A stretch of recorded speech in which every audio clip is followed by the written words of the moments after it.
The Hyperloop Pod Competition 3 will take place July 2018 in California. Hundreds of student teams from around the world applied, but only 20 were qualified for a place in the finals. We are HyperPodX, one of this year's competition finalists. And this is our story.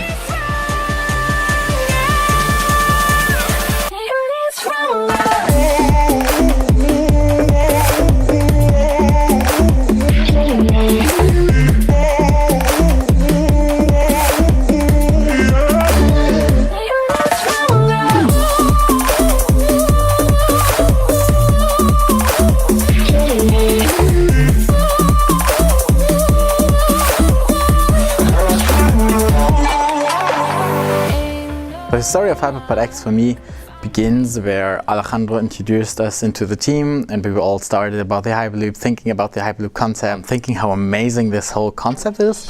It was when Tesla and SpaceX. SpaceX was going to host a competition about Hyperloop, and that's how it all started. SpaceX announced their plans of hosting a design competition for Hyperloop prototypes on June 2015, just 2 years after unveiling the alpha design document for the Hyperloop concept. But Hyperloop is a concept of taking a vacuum and running a train on it. It's a fifth system of transportation. It's on the ground. It's long distance, so I would say about 200 kilometers to maybe 3,000 kilometers. Europe has the highest continental rail density in the world. It relies heavily on trains. Trains are large vehicles on wheels. They use energy to accelerate alongside a pair of rails. However, some of this energy gets lost in friction on the wheels and in collisions with air molecules. This latter energy loss is proportional to velocity squared, meaning that after a certain point, it stops being energy efficient for regular trains to go faster. The main problem by traveling is that we have the resistance from the air, from the atmosphere. The friction of the air is a really big hassle. Even if you go slower and faster and faster and faster, then this friction of the air is getting a lot higher and higher. And this costs a lot of energy, and this costs money. The Hyperloop aims to solve this problem by replacing the wheels with magnetic levitation and propulsion systems, and eliminating drag by placing the train inside a vacuum chamber. Hyperloop will make a solution about this, so they reduced the force from the atmosphere. We go in a tube, and so we hope we can reduce energy for transportation. But from a proposal to a fully fledged technology, there's a long way to go. That's where the Hyperloop competition comes in. Hyperloop Pod Competition is a great way of getting motivated, interested people to find the best solution to this complex problem. So that's what the Hyperloop Pod Competition is really good for, to see all these different kind of prototypes, see how they are levitating magnetically, see how they are levitating with air bearings, see how they are levitating with rotational magnets, with normal magnets. There are like so many different systems that can be used and tested. At the beginning we thought, yes, it's a difficult task, but it's not something impossible. And we started working on it, and we got really far.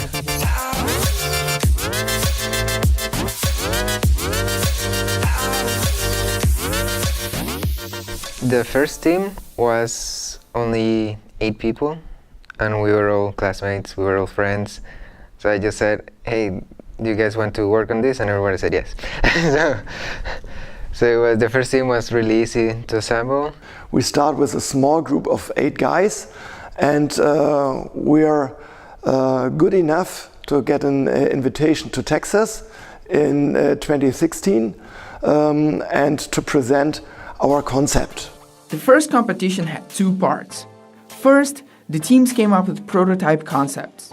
Out of the more than 800 entries, around 120 were invited to the design weekend held in the Texas A&M University. They made a big conference where all the teams that made it to that phase presented their designs before going to the construction phase. And it was an amazing story to see how many other guys are influenced by this idea, and it was a great experience for all to take part in Texas. After the design weekend, the first year, we still had the possibility to start building a prototype, but we said we're not gonna continue with this, we're gonna start over the next time and we're gonna do it well. We're gonna start with financing and all the other aspects of the project earlier, and we're gonna make it to the next stage. The second year, together with Alejandro, we did like a little bit more of a recruiting. We did that in Oldenburg. We got a few people. We also got people from economics. We got people from many different kind of departments inside the university. From 6, we then grew up to 50 in the second competition, which was a pretty large team, and I was like, whoa. I don't think it was difficult to get people to believe in us. We found a lot of support, and luckily we raised all the money we needed to build a prototype. We built up a pod, a real pod, with all the things, the magnetic levitation, with the acceleration, with the brakes and all the things that you need to build up a vehicle, to go in a tube and to drive in a tube. In August 2016, after building its first real pod, the team HyperPodX traveled to California to participate on the Hyperloop pod competition too.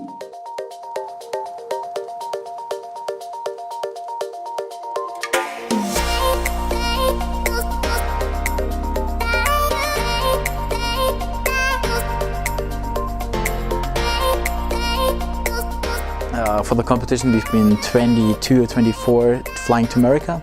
That was already pretty fun, and that was a lot of people. There was a lot of action that we still had to do, because first time in America, second competition for everybody, but first time in America for our team. That was a tough goal to hit and to like accomplish all the stuff you had to accomplish at SpaceX. The pod cleared all the tests performed in competition ground and won an innovation award for its unique design. Our design was unique in many ways compared to the other prototypes.